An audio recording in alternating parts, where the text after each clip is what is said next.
Bago natin umpisahan ang ating susunod na kabanata, ay mag-shoutout po muna tayo sa ating mga lodi. Shoutout kay Clint Jamar, User, Dark Ken, User, Reggae Lasoy, Giovanni Cos, Jay Nagutum, at Isnodin Quezon. Salamat sa suporta mga lods. Sa pag-uumpisa ng ating karugtong na kabanata ay ginamit na ng ating bida ang kanyang bagong skills na Shadow Break, at sa paggamit nito ay nagpatrolya ito sa di kalayuan at pinatay nito ang mga zombies, at sa paggamit ng Shadow Break ng ating bida kasabay ang Devour skills ay madali lang nitong napapatay ang mga mahihinang zombies, at inalis na nito ang Shadow Break. Sa pag-alis nito sa Shadow Break ay napansin nito ang isang presensya at nagtataka ang ating bida sa kadahilan ng espesyal ang aura nito. At ang aura nito ay hindi galing sa zombies, at hindi rin sa isang tao. Sa kabilang banda kung saan nararamdaman ng ating bida ang presensya ng mga ito, nagsasayaw ang isang zombie na babae. Habang tinitignan ito ng isang malaking zombies, at sa pagsasayaw nito ay pumalakpak ang isang bata, at ang batang iyon ay nakaupo sa balikat ng malaking zombie, ito'y tuwang-tuwa, gayong namangha ito sa ginawang pagsayaw ng babaeng zombie at sinabi nito na ito'y sumayaw pa. At biglang bumaba na ito sa balikat ng malaking zombie, sinabihan niya ang malaking zombie na gayahin ang kanyang pose na gagawin, at ginawa na nga nito ang pose na gagayahin ng malaking zombie, ngunit may bigla itong naramdaman, hindi mapakali ang isang malaking zombies, at tinanong ito ng bata kung may nararamdaman ba ito ulit, na may paparating sa kanilang lokasyon, at nag-aalala na nakatingin ang bata. Sa pag-aalala ng bata ay biglang sumulpot ang ating bida sa kanyang tabi. Nagulat ang bata sa kanyang narinig dahil may biglang nagsalita sa kanyang tabi at ito ay ang ating bida at sinabi nito na ito pala ang nararamdaman niya kanina na isang espesyal na aura. Sa pagkabigla ng bata ay inutusan niya ang malaking halimaw na siya na ang bahala sa ating bida at sumugod na nga ang malaking halimaw. Sa pagsugod nito ay nilabas na ng ating bida ang kanyang sandata gamit ang Devour skill nito, at pinatay ito ng ating bida. Nabigla ang bata sa nasaksihan nito dahil tinapos lang ito ng ating bida ng ganun kabilis. Napatanong sa pagkabigla ang bata at sinabi nito na papano siya nakalapit ng ganun kabilis gayong may mga nilagay itong mga zombies na tagamasid, at nalalaman kaagad nito kung may mga paparating. At sa isip-isip ng ating bida na nakatingin sa batang babae, na siya pala ang may dahilan kaya naging ganun ang mga zombies. Sa kabutihang palad naging maswerte ang ating bida kasi hindi ito napansin dahil sa paggamit nito ng kanyang bagong kapangyarihan, at kung napansin nito kaagad na siya ay paparating na, malamang ay tumakbo na ang mga ito, at hindi niya na ito makikita. At sabay sinabi ng bata na wag itong umarte ng isang tanga, dahil kailangan itong humingi ng tawad sa kanyang ginawang pagpatay sa kanyang zombie. At nagulat ang ating bida sa narinig nito na siya ang may kontrol sa mga zombies. Maya-maya pa ay tinanong ng ating bida kung ano ang pangalan nito, at nagalit ito gayong hindi nito pinapakinggan ang sinabi ng batang babae. At dagdag pa na sinabi nito na hindi sasagutin ni Anya ang tinanong nito gayong hindi pa ito humingi ng tawad sa kanya. At dito napagtanto ng ating bida na ito pala si Anya, at ito ay isang S-rank warrior, na tinaguri ang isang Black Queen, at naalala nito ang nakaraan nitong buhay dahil pagkatapos dumating ang sakuna ang Black Queen ang unang pangkat ng tao na nahawaan ng virus, at dahil sa di malaman na dahilan ang katawan nito ay nasira, ngunit hindi nawala ang kamalayan nito, at ito ay isang uri ng zombie na may kamalayan ng tao. Bagkus may dalawang uri ng abilidad ito, ang una rito ay ang kanyang kapangyarihan sa pag-iisip, at dahil sa malakas ang mental spirit nito ay kaya nitong sirain ang pag-iisip ng kanyang nakakalaban, at ang pangalawang abilidad nito ay kaya nitong kontrolin ang isang zombie. At dahil sa kanyang abilidad may mga hindi ito na pagkasundoan sa tao. Sa kabilang panig ng mga tao ay hinihiling ng mga ito na sana ito'y mamatay na lang, at sa kabilang banda naman may humihiling na sana ito ay buhay pa, gayong malaki ang ambag na maitutulong nito dahil sa espesyal na kapangyarihan nito. At dahil doon kahit tinatrato nila ito na isang tao, ay may mga haka-haka pa rin dahil sa kapangyarihan nito. At sa huli napili nito na mag-isa na lang at namuo ang mga balibalita na ito ay isang walang damdamin, at tinagurian nila itong isang demonyo na may hilig sa pagpatay. Ngunit dahil sa nakita niya ito at nasa kanyang harapan ito ay parang inosenteng bata lamang, at kahit saan niya ito tignan, wala sa itsura nito ang pagiging isang demonyo. At nagtanong si Anya sa ating bida sinabi nito kung ano ang ginagawa nito. At sinabi ng ating bida na wala itong masamang intensyon, at gusto lang nito na makipagkaibigan sa kanya, at nagtataka si Anya sa sinabi nito na balak nitong makipagkaibigan, at sa isip-isip ng ating bida na balak niyang gawing kaanib ang malakas na batang ito. At sagot na sinabi ni Anya sa ating bida na lahat ng tao na pumupunta sa kanya ay hindi mabubuting tao, kaya wala itong balak na makipagkaibigan. At napaisip ang ating bida sa sinabi nito na may ibang tao na humahanap rito at sabay tinanong ito ng ating bida kung ano ang mga itsura ng mga tao na naghahanap sa kanya, at sagot na sinabi ni Anya na parang hindi naman masamang tao ang ating bida kaya iguguhit niya ang mga itsura ng taong naghahanap sa kanya. At sabay sinabi ng ating bida na mabuti kung gayong marunong na itong gumuhit. Maya-maya pa sinabi nito na syempre magaling itong gumuhit sa kadahilanang ang zombie na pinatay nito ang siyang nagturo sa kanya sa pagguhit. At naalala nito na hindi pa ito humingi ng tawad sa pagpatay nito, at napatanong din ito kung paano nito nalaman ang kanyang pangalan, at sagot na sinabi ng ating bida na mahaba habang istorya pag pinaliwanag pa nito ang dahilan. At sa kanilang pag-uusap ay iginuhit na ni Anya ang mga taong balak makita ng ating bida, at natapos na nga ito sa kanyang pagguhit, napatanong ang ating bida kung ano ang kanyang ginuhit. At ikwenento na ni Anya ang nangyari na may mga tao na pumunta sa kung saan ito at binalak nito na siya ay kunin ngunit na iwasan niya ang mga ito at ito'y nakaalis. At sinabi ng ating bida na ang kanyang guro na nagturo sa kanyang gumuhit ay parang physical education, dahil batid dito ang itsura ng kanyang iginuhit. At sa isip-isip ng ating bida, kahit gayon na hindi ito makakuha ng impormasyon tungkol sa pagkidnap ng kanyang nakababatang kapatid ay batid pera nito na may balak ito kay Anya dahil sa larawang iginuhit nito. At dagdag pa na sinabi ni Anya na ang mga taong nakasuot ng balabal ay ang kanilang layunin ay ang mga zombies. Hinuhuli nito ang mga zombies lalo na't ito'y isang mutated beast. Nagtaka ang ating bida sa nalaman nito na hinuhuli nila ang mga zombies. Maya-maya pa ay biglang yumanig ang kalupaan, sa pagyanig ng kalupaan ay nabitak ang mga bato sa kanilang kinatatayuan, kaya tumalon ng mataas ang ating bida. Sa pagtalon nito ay sabay lumabas din ang halimaw. Sa paglabas ng halimaw ay sinabihan nito si Anya na humawak ito ng mabuti, at nagtanong si Anya kung ano ang gagawin nito. Ngunit wala itong narinig na kung anong sagot. At biglang pumikawala ng isang mabilis na atake ang ating bida, at sa isip-isip ni Anya na malakas ang ating bida gayong pinatay lang nito ng walang kahirap-hirap ang isang mutated beast. At nahiya si Anya sa pagkakatitig sa ating bida ng malapitan, kaya umiwas ito ng tingin, at sabay tinanong ito ng ating bida kung hindi niya ba ito kayang kontrolin, at sagot na sinabi nito na mahina pa ito, kaya hindi pa niya kayang kontrolin ang mga mutated beast. Maya-maya pa ay sinabi ng ating bida na sumama ito sa kanya gayong hindi naligtas ang lugar na ito at baka dumating ang mga tao na naghahanap rito. At sa isip-isip ni Anya na parang hindi naman gagawa ng masama ang ating bida hindi tulad ng mga taong nakilala nito. Kaya sumang-ayon ito at sinabi nito na pansamantala sasama ito sa kanya, at bumalik na ang ating bida kung saan sila Jinbao at mga kasamahan nito at ginamit na nito ang kanyang abilidad na Shadow Break. Sa paggamit ng Shadow Break ng ating bida ay nakarating kaagad ito sa kanilang paruroonan. Sa pagdating ng ating bida ay napansin kaagad ni Anya ang malaking halimaw at tinanong niya ang ating bida kung siya ang may gawa nitong pagpatay sa halimaw na halaman.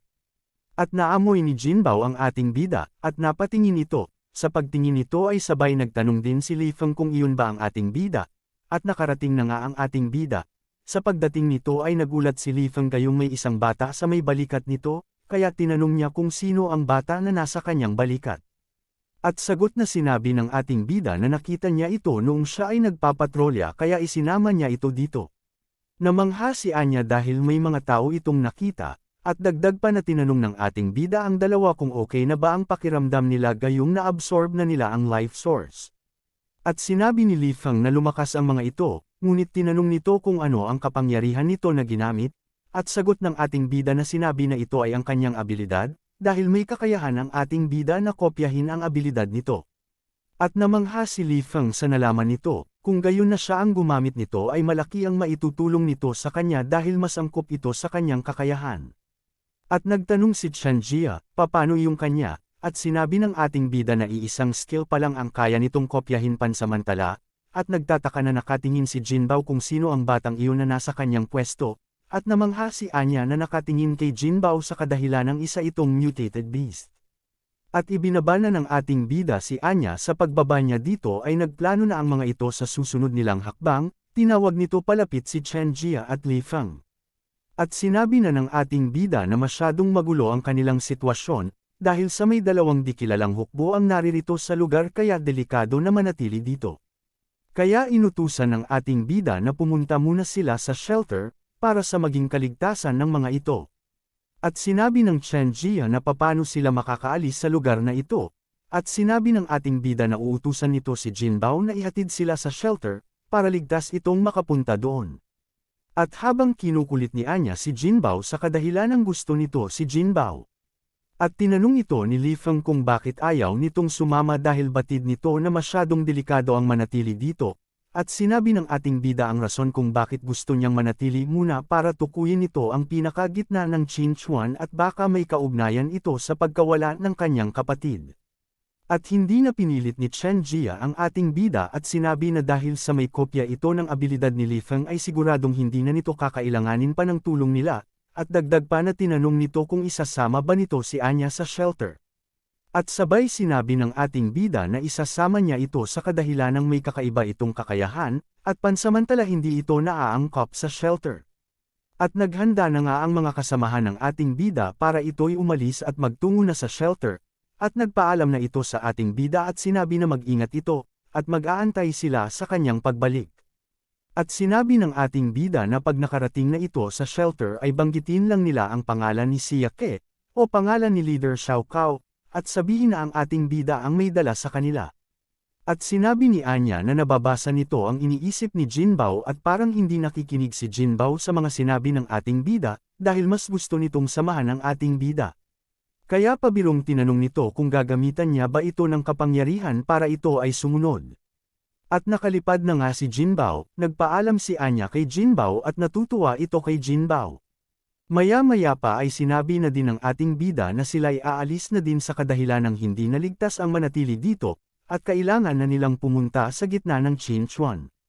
At nilabas na ng ating bida ang kanyang kapangyarihan, ginamit na nito ang Shadow Break. Sa paggamit nito ng Shadow Break ay napansin na naman ni Anya na kumikinang ang ating bida, at nagtaka ito kung bakit naging itim ang kanilang paligid at sagot na sinabi ng ating bida dahil sa kanyang kapangyarihan na naging shadow ang mga ito. At sa ganitong paraan makakakilos sila ng maigi nang hindi nadidiscover ng iba. At sagot na sinabi ni Anya na dahil dito kaya hindi nito nadiscover ng kanyang zombies. At tinignan ng ating bida ang direksyon ng kanilang pupuntahan at sinabi nito na aabutin sila ng 10 minuto bago ito makarating sa kanilang pupuntahan. At habang papatungo na ito ay binuksan ng ating bida ang kanyang system para ito ay makapaghanda at para ay angat ang antas ng kanyang kakayahan. At umabot sa mahigit 20,000 na puntos ang naipon ng ating bida. At ang kasalukuyang antas ng kanyang strength ay nasa ika-7 antas, at ang agility nito ay nasa ika-6 na antas, at ang probe nito ay nasa ika-5 antas, at ang mental spirit nito ay nasa ika-4 na antas. At in-upgrade ng ating bida ang strength nito sa ika-8 antas, ganun din ang agility, nasa ika-8 antas na, at ang probe naman nito ay nasa ika-6 na antas. At ang mental spirit nito ang ganun pa rin ang antas na sa ika-4 na antas. At nag-notify ang system, sinabi nito kung ipapamahagi na ba nito ang kanyang puntos. At sa pagsang-ayon ng ating bida ay lumabas dito ang malakas na aura sa kanyang katawan. At nagulat si Anya sa kanyang nakita, dahil lumabas sa katawan nito ang malakas na aura ng ating bida at sinabihan niya si Anya na wag itong lumapit dahil okay lang ito. At nagtaka ang ating bida sa kanyang naramdaman na enerhiya dahil batid nito na nasa F-rank pa lamang ito, pero ang puwersang lumabas sa kanya ay parang nasa D-rank na. Maya-maya pa ay sinabihan niya na si Anya na sila'y magtungo na sa kanilang pupuntahan gayong malapit na silang makarating dito. At sa kabilang banda naman may isang taong nagsasalita na ilang araw na daw silang naglilibot sa lokasyon ngunit di pa rin nila matunton ang ruin na sinasabi nito. At nagpatuloy na maghanap ang mga ito, at sinabi ni Hei Tao na manahimik ito gayong makinig na lang ito kay Long at maglakad. At sila ang mga hukbo na naghahanap din sa ruin, sinabi ni Long na wag silang maging maingay dahil may isang malapit na D-rank monster sa di kalayuan, kaya ayaw nilang mapagod bago nila makita ang ruin na kanilang hinahanap. At sinabi ng isang kasama nito na hindi ito natatakot kahit gayong iniwan sila niyon, ay baliwala lang ito. Si Yon ay ang tumangay kay Zinyo na kapatid ng ating bida. At tinignan na ni Long ang mapa. Sa pagtingin nito sa mapa ay sinabi nito na nasa lokasyon na ang mga ito. Kaya inutusan na nito si Ming na gamitin na ang kanyang abilidad. At ang abilidad nito ay kaya nitong alamin ang kapal ng lupa, sa pamamagitan ng kapangyarihan nito ay kaya nitong batasin ang ilalim ng kalupaan. At tinanong ng babaeng kasama ni Long kung hindi ba dadating si Yon na dahil alam nito na nandito ito sa lokasyon, at sinabi ni Long na may sariling misyon si Yon, kaya nagpunta ito rito, pero sa ngayon ay di muna ito makakasama sa kanila. At sabay sinabi ni Ming na may malaking espasyo ang nasa loob nito kaya maiging ito ang gawin nilang daan para sila ay makababa. At sumang-ayon si Long sa sinabi nito at sinabi na umpisahan niya na ito. At ginamit na nga ni Ming ang kanyang abilidad. Sa paggamit nito sa kanyang abilidad ay nabutas ang kalupaan. Nagtaka ang mga ito sa kanilang nakita gayong hindi ito parang kuweba, at parang nakakatakot ang ruin na kanilang nakita, at sabay sinabi ni Long na kanilang boss na wag na silang magreklamo, at kailangan na nilang pasukin ito.